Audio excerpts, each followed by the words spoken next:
How would you like to make your first million? And today you're here for a treat because we have as a guest Eric Mitchell, and he's the author of the newly released book, The Why of the Money, an introspective look at how to get out of your own way and finally earn what you deserve. Wow, that was really, really powerful. So, Eric, tell us, in your opinion, what are the 5 steps that entrepreneurs should be doing in order to make the first million? Yeah. Number 6 should be buy your book, but the 5 core things that entrepreneurs should be focused on there. Welcome to Unstoppable Podcast with Harry Sardinas, inspiring conversations with influential millionaires, investors, thought leaders, entrepreneurs who are making a massive difference with their innovative products and services, and sharing the challenges and the wisdom of how they sold their first million. So Harry, I would first say that if I could go back in time Mm-hmm. and choose the day, go back to the day that I chose to be an entrepreneur, right? Like I don't want a W-2 9 to 5, pay me a salary, right? I'm gonna take my destiny into my hands, and I'm gonna go out into this world and be an entrepreneur. And whatever you're selling, whatever that is for you. And so as a listener, right, you might be in the mortgage industry, you might be a real estate agent, you might be a financial planner, you might be in insurance, CPA, whatever it is that you're selling, whatever your business is, right, you're an entrepreneur. And so typically, if all of us could go back in time and go to that same date where we chose to be an entrepreneur, most people on that date, it's different today, but on the day we chose, we wanted to make more than $100,000 a year. That's the typical, right? I don't want my salary. I want to make more than $100,000 a year. I Go want to be an create entrepreneur. my own job. Yeah. That's We correct. start from there. Yeah. And so in that moment, we haven't figured out how to make more than $100,000 a year because we're getting a salary for less than $100,000 a year. But I'm going to go out in the universe. I'm going to figure it out, right? And then, so I've learned to call it a ceiling of resistance, right? And so you're bouncing off this ceiling of $100,000 a year. And then finally, one day you figure it out, right? You make more than $100,000 a year. I did the things that you need to do, right? I prospected a different way. I created value in the marketplace in a different way, and I broke through that ceiling. And now $100,000 a year becomes a floor of support because I know how to make more than $100,000 a year. So my activities are such that that is now a floor. It's no longer a ceiling. But then I start bouncing off the next ceiling, which is $250,000 a year. And I will watch entrepreneurs bounce between $100,000 and $250,000 a year for 10, 20, 30 years. They just bounce right in there. They don't change. They don't go to the next stage of being an entrepreneur. And maybe that next stage is hiring a personal assistant or hiring a key team member, right? Whatever that is for you and your industry, you have to change what you're doing. Because what you did to break through $100,000 a year will not break through $250,000 a year. So you have to, so in that window between 100 and 250, you have to change. Now, let's just say you do change and you break through that 250 ceiling. Well, now 250 becomes your new floor because I know what to do to earn more than $250,000 a year, right? So I can keep doing that. But your new ceiling is now $500,000 a year. And so you bounce between 250 and $500,000 a year and you bounce, right? Until you change again. Now you hire another key team member. Maybe you create a whole new value proposition, right? Maybe you write a book. Maybe you do something that creates a massive change in your business. And now you break through that $500,000 ceiling and it becomes your new floor. $500,000 is your new floor, but now your new ceiling is $1 million. And you bounce between 500,000 and $1 million until you change. And you have to change to get through that million. And then you break through the million, and then 2 million becomes your new ceiling. And you bounce until you change, right? And then 2 million becomes your floor, and then 5 million becomes your new ceiling. And then 5 million becomes your floor, and then 10 million becomes your new ceiling. And then 10 million becomes your floor, and 20 million becomes your new ceiling. But each time you have to change. It requires massive shifts to get through that next ceiling. And so when people say, "Oh, I want to make more than $1 million a year," you're talking about skipping 5 steps. First, you got to break through 100%. 100,000. Then you got to break through 250. Then you got to break through 500. Then you get break through a million, right? But Mhm. you can't do it by your. I personally have never met an entrepreneur has gotten to the $1 million a year personal income place by themselves. You're not doing it by Unbel- yourself, right? And One, so unbelievable.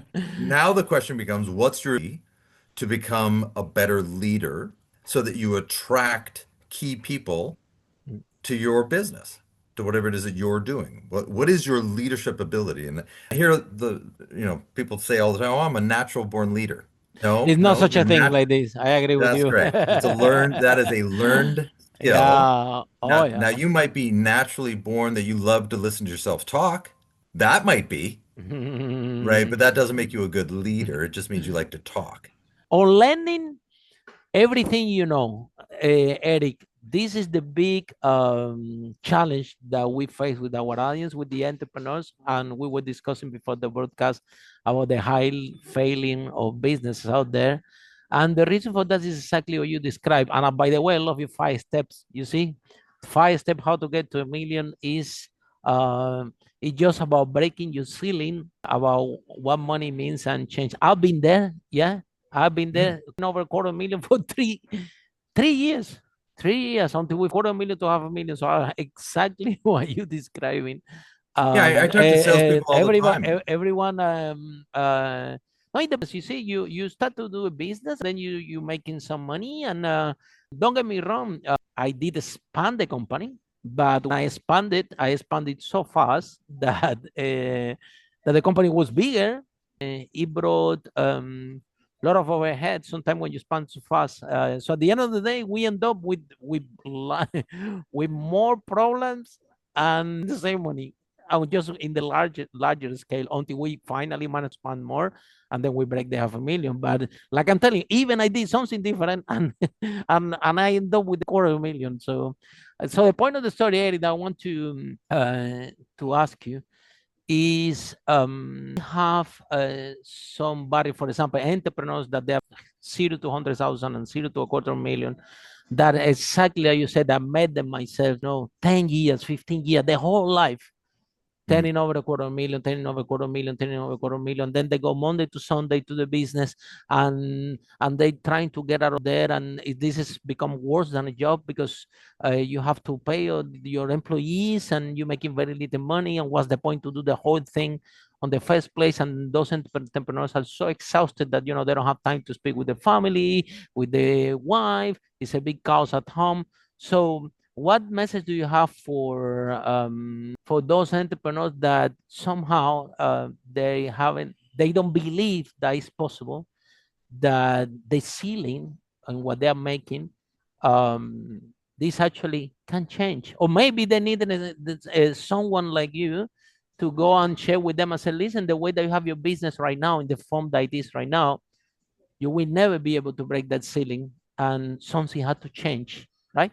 So what message do you have for those listening that they are stuck in whatever bar? It could be a million, could be 1 million, could be 10 million. Because like I've been there, like I said, I was 3 years with a 250,000 myself, Harry. So I know exactly what you're talking about until you finally break through. But something needs to happen. Sometimes I get scared. So what message do you have? Well, the first thing I would say is, like, why do you want what you want? Right? And that was the purpose of writing my book, The Why of Money, right? Why do you want the money?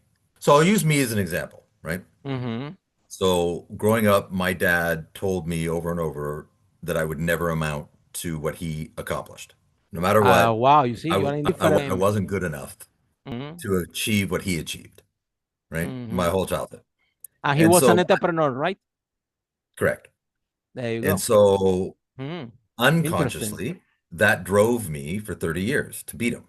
And I Mm-hmm. did. It was 2017 was when I finally beat him. Now, he doesn't know that I beat him, right? He wasn't there. I haven't spoken to him for about 20 years. But that's my baggage, right? But that drove my activities for 30 years. But then I achieved it, and so it collapsed. So then I replaced it with honoring my grandfather, who I was very close to, and honoring his teachings. So now it's about legacy and creating as many millionaires as I can to honor my grandfather. Oh, wow, that's really powerful. And so when someone can tap into what's really driving their activities, and it's never money, ever, never one time. 100%. Okay. Like this. And so for the listeners, if you're trying to make money for the sake of making money so you can make more money, then you're always going to struggle. You're always going to struggle. If so, I'll tell you one of my favorite stories. And the reason I went down the road of a sports facility, right? Because Mhm. and it doesn't need to resonate with everybody. Everybody's got their own reasons and why and et cetera, right? But I had a real estate agent that I spoke to a few months ago, and she was asking me questions about her why.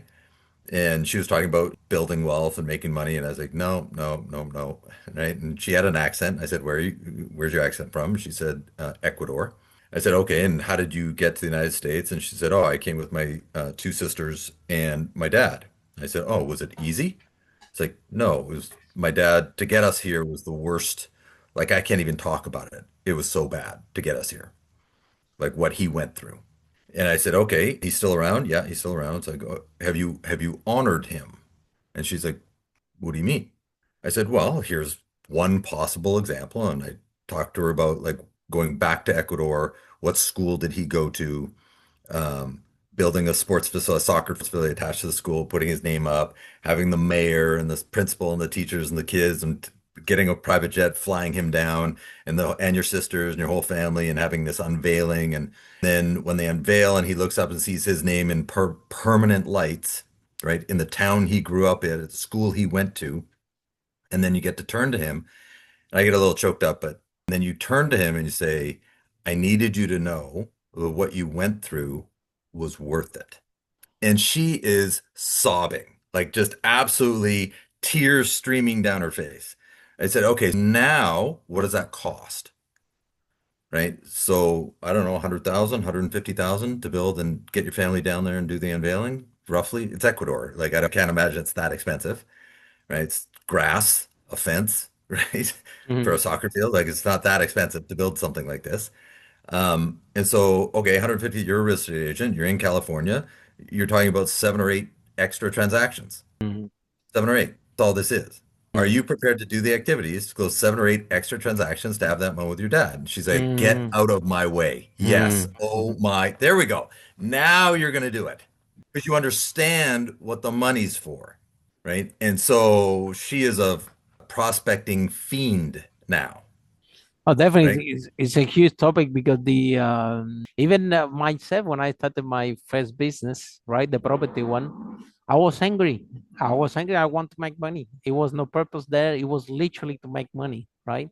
And guess what happened? The business we managed to sell over 5 million, and I was not happy because and actually you didn't pay. The business was running autopilot. They didn't even want to look at it. My manager was coming once a month to tell me, Harry, this is how the business is running. I say, okay, fine, perfect, like this. They were running it by themselves. I actually disattached from it, but until I find my purpose, and it took time because at the beginning I didn't even know I did business because I was angry. I'm so grateful to real estate.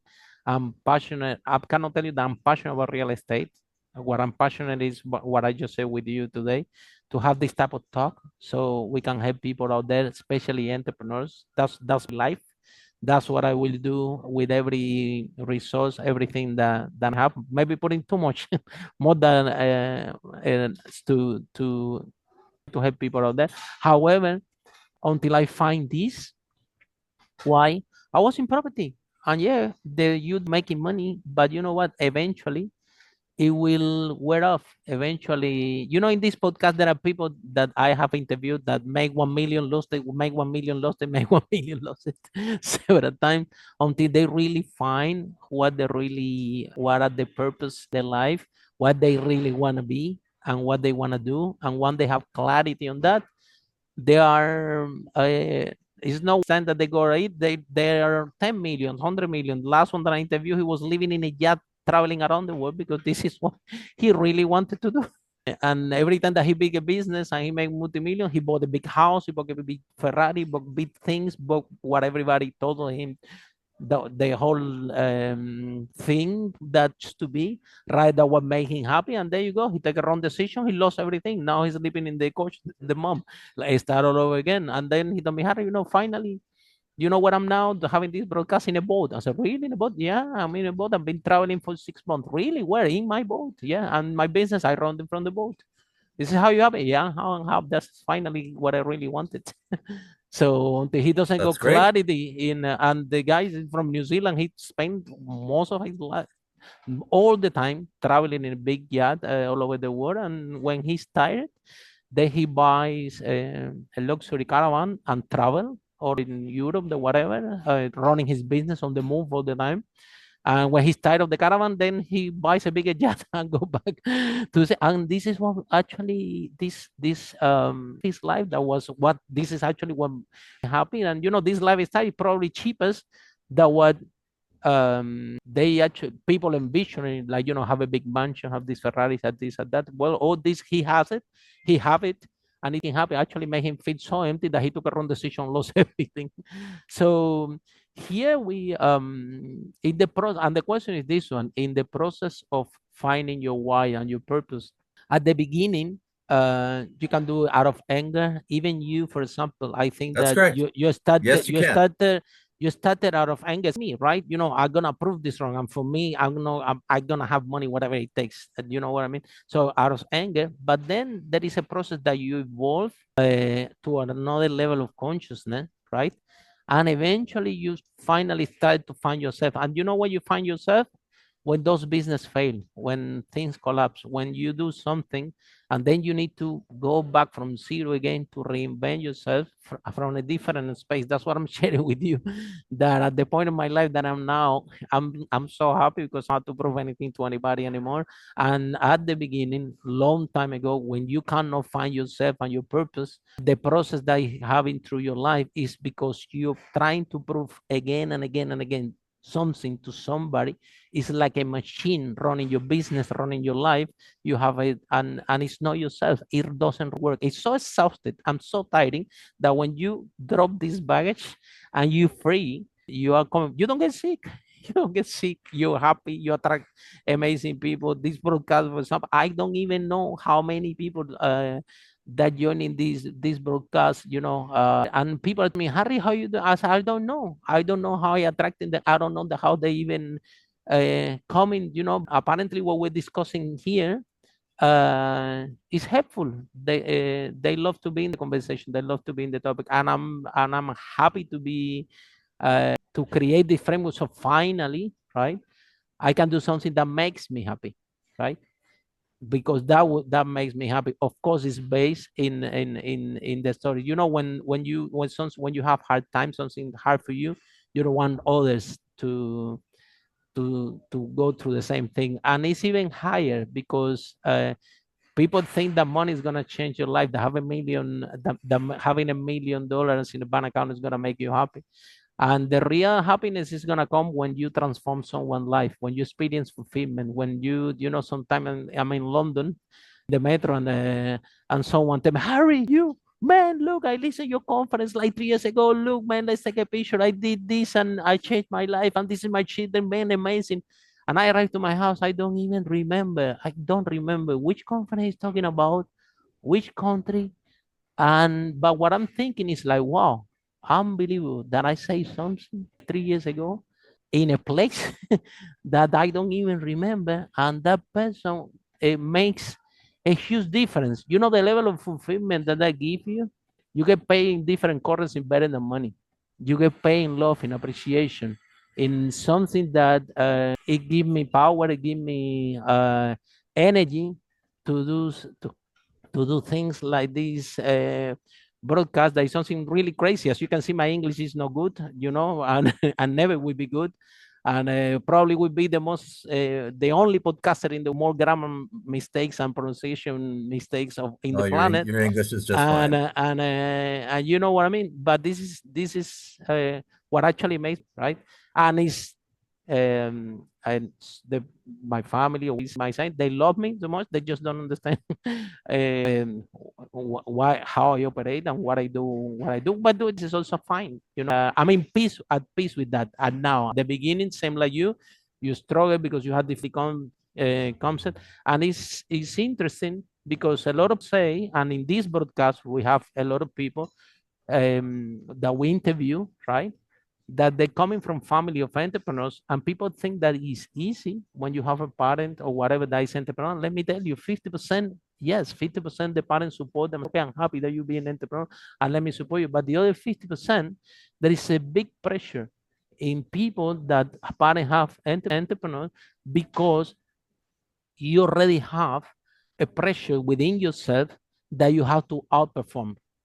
And this outperforming, or you have to do thing, and then and that at the moment that run into anger, which the way that we started entrepreneur, and you as well, at the moment that you start running from anger, is good because that's gonna give you a drive to achieve to a certain point. But when you arrive to that certain point, if you don't work on yourself, and if you don't find this why, that's why your book is so important, and you don't start to what I call it work on yourself, you can you will lose it. No, you can lose it.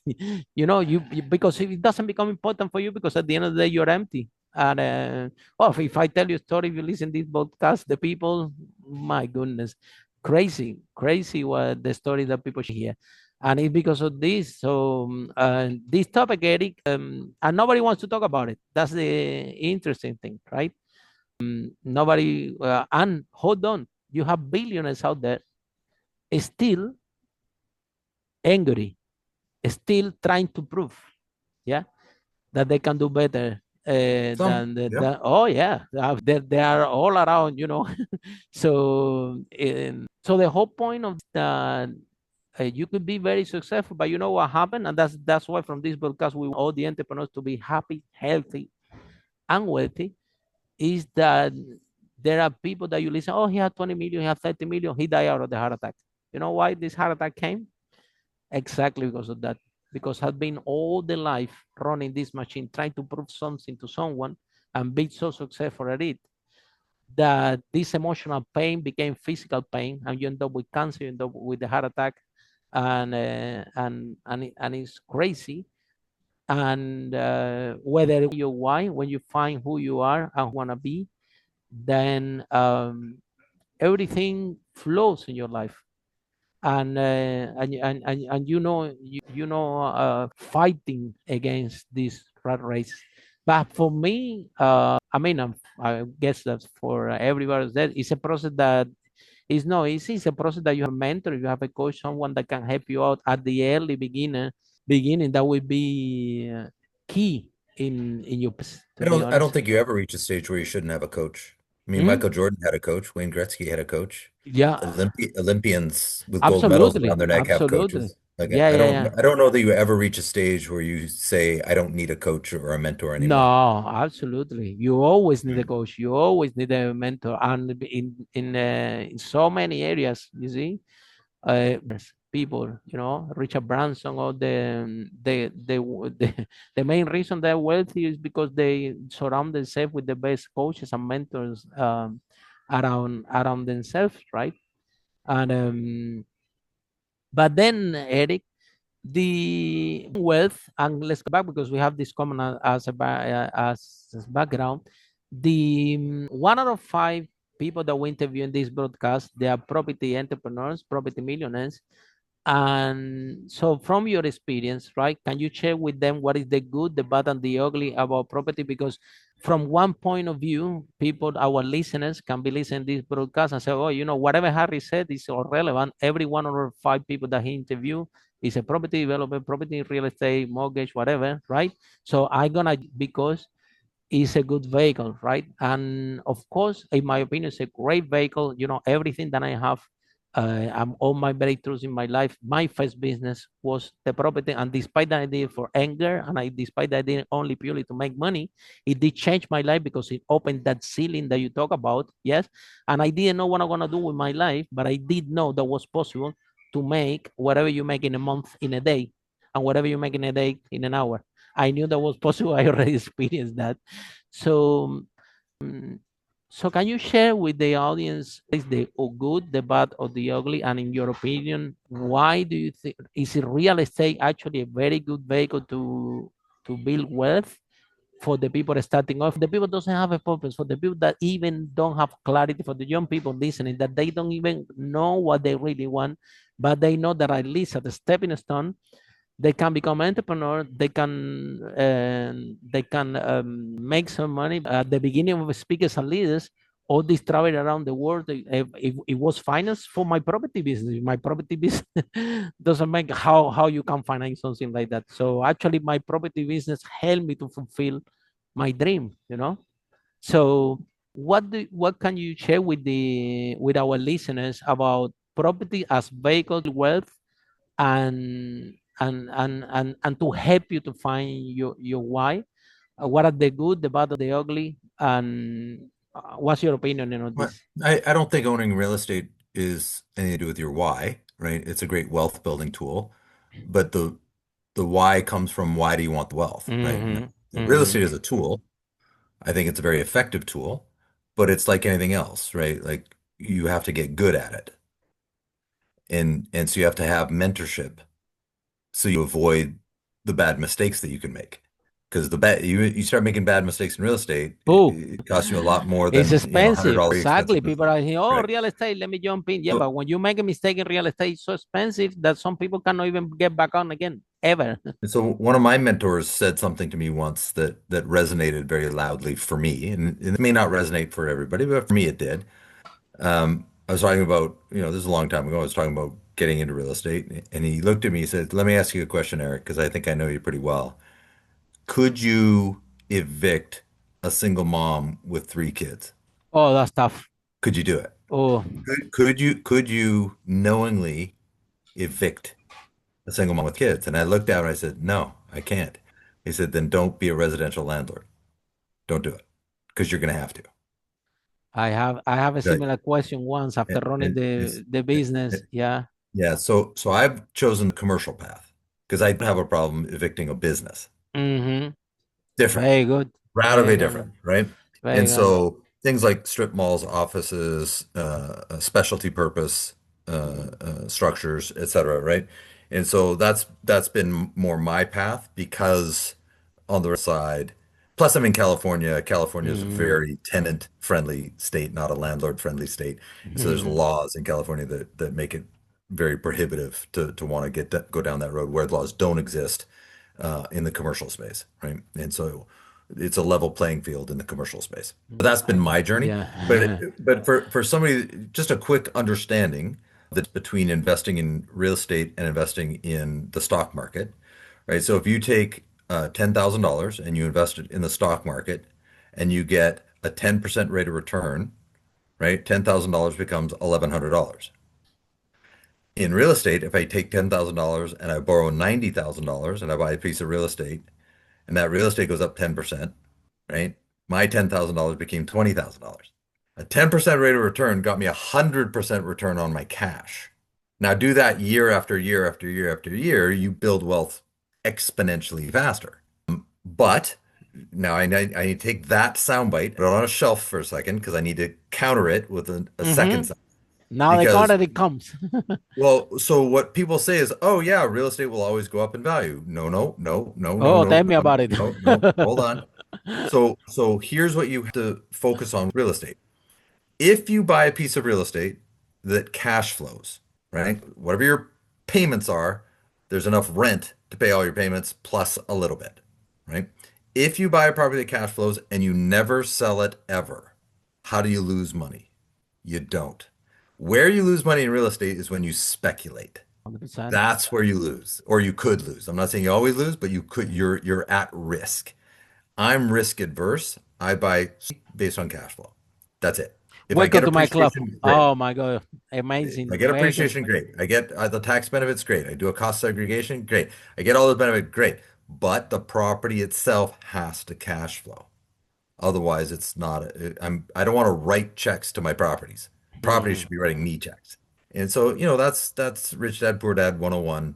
Yeah, I learned from that one. And my first business was this one, rent to rent. So I was renting the houses and then we're renting individual rooms, purely cash flow Great. business. I fell in love with cash flow business since then. And you see and I agree 100%. Like, nobody can predict if the house can go up and down. If I tell you a story, the London market, it was going up until 2016, and after 2016, you see the properties there that still haven't gone £1. However, they creating huge cash flow, unbelievable. Yeah, and I think that this is something that that we help a lot of people to state. Yeah.